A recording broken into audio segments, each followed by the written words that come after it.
everyone, welcome back to my YouTube channel Vibes of Sapna. My name is Sapna and I am BSc Nursing third year student at Government College of Nursing Rajindra Hospital Patiala. So GCET का exam आने वाला है, तो we will discuss about GCET entrance exam के what I did in the last few days so that I got all India rank 9. So let's start from biology. तो biology जो basically तुम्हें करनी है वो तुम्हें एनसीईआरटी करनी है. ठीक है, जस्ट फोकस ऑन एनसीईआरटी. तुम क्वेश्चंस लगा रहे हो, क्वेश्चंस लगा चुके हो, अभी आई थिंक थोड़े दिन ही रह गए, 4-5 दिन शायद. तो तुम जितने टेस्ट तुम्हें प्रैक्टिस करनी थी कर लिया. अब टाइम है कि तुम दोबारा रिवीजन पे फोकस करो. ठीक है, जो तुमने टेस्ट दिए हैं, ठीक है, उनको एनालाइज करना है. तो बायोलॉजी के लिए क्या करो कि एक तो एनसीईआरटी, अगर तुमने बाय चांस एनसीईआरटी अभी तक फॉलो नहीं करी है, भाई लग जाओ, एनसीईआरटी लाइन टू लाइन पढ़ लो. एनसीईआरटी से एज इट इज लाइंस उठ के क्वेश्चंस आते हैं.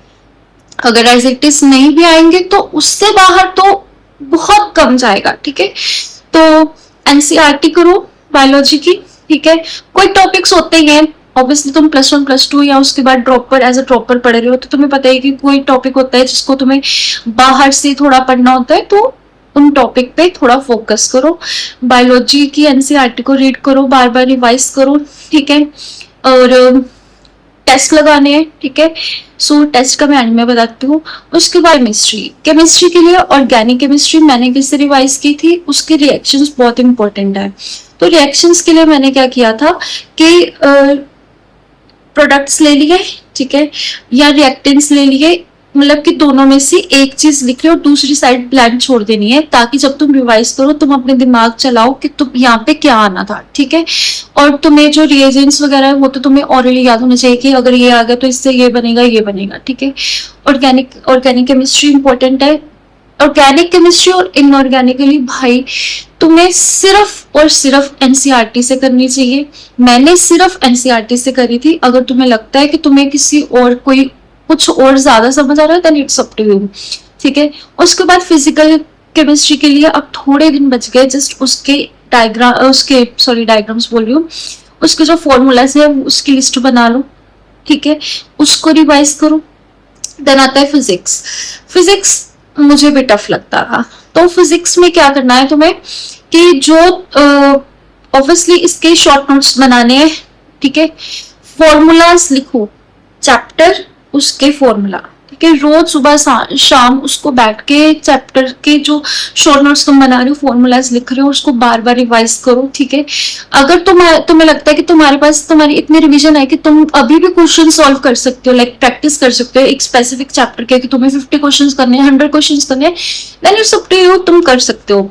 और जो सबसे जरूरी चीज है वो ये है कि इस टाइम पे तुम्हें फुल सिलेबस टेस्ट देने चाहिए. जैसे मैंने क्या किया था कि जो मेरे नीट के क्वेश्चन पेपर्स पड़े थे, ठीक है, जो भी मैंने किसी भी कोचिंग के टेस्ट दिए थे, मैंने वो उठा के दोबारा से दिए थे.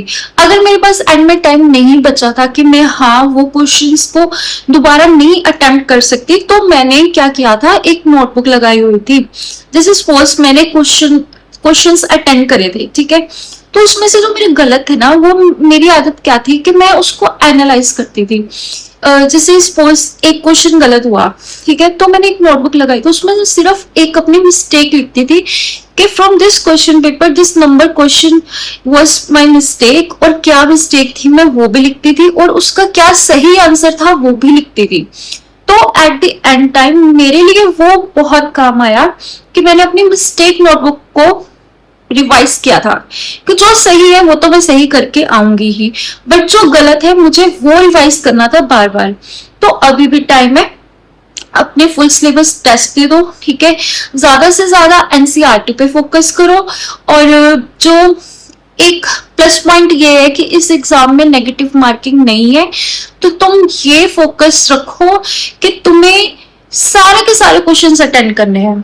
ठीक है, तुम नेगेटिव मार्किंग नहीं है तो सब क्वेश्चंस अटेंड करके आओ, ठीक है। वहां पे लिखा होता है कि नो नेगेटिव मार्किंग, तो अगर नहीं है then attend all the questions, ठीक है। अगर तुम्हें नहीं भी आते हैं ना और नेगेटिव मार्किंग नहीं है तो भाई सारे करके आओ, या मत सोचो कि मुझे नहीं आता तो मैं ये छोड़ दूंगा। भाई नेगेटिव मार्किंग नहीं है, तुम्हें नहीं पता कि तुम जो टिक कर रहे हो वो तुम्हारा सही हो जाए और तुम्हें जीएमसीएच चंडीगढ़ मिल जाए। सो जीसीईटी एग्जाम आने में बहुत कम दिन रह गए हैं, तो अगर तुम्हें लगता है कि तुम्हें टेस्ट देके तुम्हारा कॉन्फिडेंस गेन होता है, तुम्हारा कॉन्फिडेंस रेज होगा, तो तुम टेस्ट दो। अगर तुम्हें लगता है कि अगर टेस्ट में कम मार्क्स आ गए तो तुम्हारा कॉन्फिडेंस गिर जाएगा, तो तुम उसको रिवाइज करने में ज्यादा से ज्यादा ध्यान दो। बट तुम्हें अगर टेस्ट में कम मार्क्स भी आ रहे हैं then it is okay. Matter क्या करेगा कि तुम्हारे एग्जाम में कितने मार्क्स आ रहे हैं। तो अपनी प्रैक्टिस करो, ठीक है। मेडिटेट, क्योंकि एग्जाम वाले दिन पैनिक होता है, मुझे भी हुआ था, ठीक है। तो एग्जाम वाले दिन रिलैक्स रहना, मेडिटेट करना, ठीक है। अपना खाना खा के जाना, बिकॉज शाम पड़ जाएगी तुम्हें वापस आते आते, ठीक है।